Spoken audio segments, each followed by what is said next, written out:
You know that feeling, right? The one that just stops you dead in your tracks? A sudden, sharp pain in your chest, and your mind just starts spiraling. Is this it?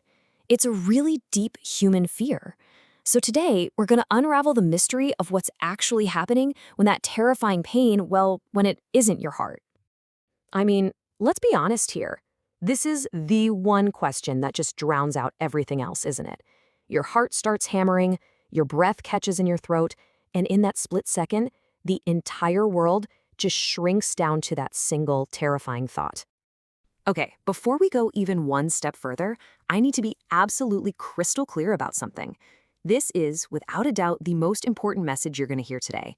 If you are experiencing any new or unexplained chest pain, you need to seek emergency medical help. Period. It is always, always better to be safe and have the pros rule out a heart condition first. But what happens after you've been checked out, you've gotten the all clear from the doctors? The confusion can be just overwhelming because the pain, it's absolutely real. It could be a sharp, shooting thing, a persistent ache, or this weird stabbing pressure. Whatever it is you're feeling, it is completely valid. Let me say that again. This is not all in your head. So, okay, once a heart condition is officially off the table, what are we left with? Well, that brings us right to the core of what we're talking about today. Understanding something called non-cardiac chest pain, or NCCP for short. So what exactly is non-cardiac chest pain? Well, you can think of it like a really, really convincing imposter. It's chest pain that feels just like angina, the kind of pain that's tied to heart problems, but the source isn't your heart at all. Your heart is totally fine, but something else is creating this frighteningly real feeling. And hey, if you've ever rushed to the ER because of this, you are so far from alone. Get this, it turns out that up to 60%, that's more than half, of all emergency room visits for chest pain end up having a non-cardiac cause. I mean, just let that sink in for a second. This is an incredibly common experience. So the big question is, how can you even start to tell the difference? Now, it's super important to remember that only a doctor can give you a real diagnosis, but there are some interesting patterns. See, true cardiac pain often gets worse with physical activity, and it might spread out to your arm, neck, or jaw. On the flip side, anxiety-related pain often pops up when you're just sitting around, and it tends to feel more contained, more localized, kind of like a sharp stabbing feeling in one specific spot. And this leads us to a really fascinating question. How can a feeling like anxiety create such a powerful, real physical pain? Let's dig into how that actually works. It all starts with this chain reaction, right? Your brain senses a threat, and it doesn't care if it's a real danger or just a stressful thought, and it hits the alarm bell. This kicks off that classic fight or flight response. Suddenly, you've got this surge of hormones like adrenaline flooding your body, your heart rate goes through the roof, and all your muscles just clench up, getting ready for action. And when those muscles in your chest and between your ribs tighten up that much, the result is very, very real physical pain. Okay, another huge piece of this puzzle is something called hyperventilation. When we panic, we tend to overbreathe, taking these really fast, shallow breaths. And here's the part that surprises a lot of people. The problem isn't that you're not getting enough oxygen. It's the opposite. You're actually breathing out too much carbon dioxide, and that just completely throws your body's delicate chemical balance all out of whack. And that chemical imbalance, it leads to some seriously bizarre and frankly frightening symptoms. We're talking tingling or numbness in your hands and feet, dizziness, muscle cramps, even this weird feeling of unreality.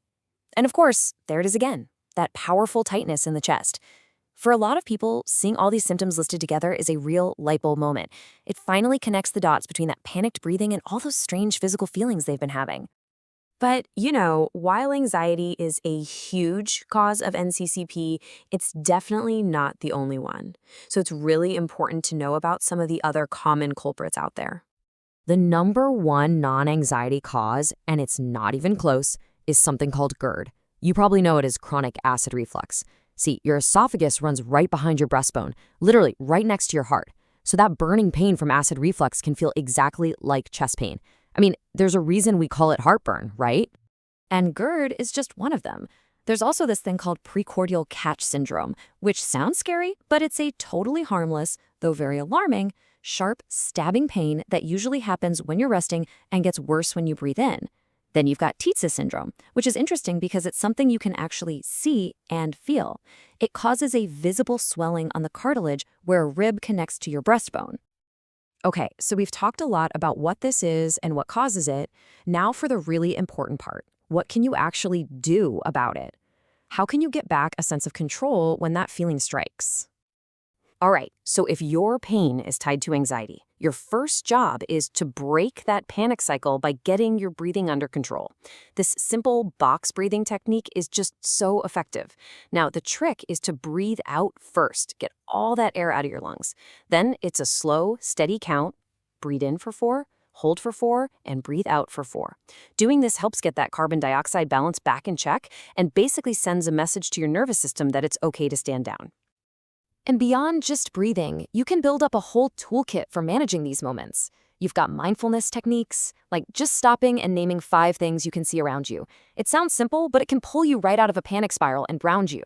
A big part of it is just acknowledging the feeling, just saying to yourself, okay, I feel anxious, without judging it. That alone can take away so much of its power. And of course, things like visualization and relaxation apps can be amazing for guiding your mind somewhere calmer. And look, for managing this stuff long term, you really can't beat working with a professional.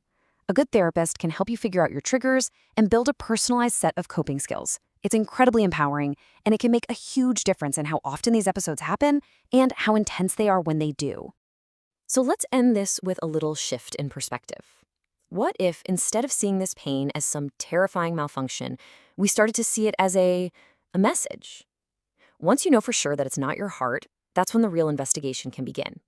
Is it a signal that your stress levels are just way too high? A sign that your digestion is out of whack?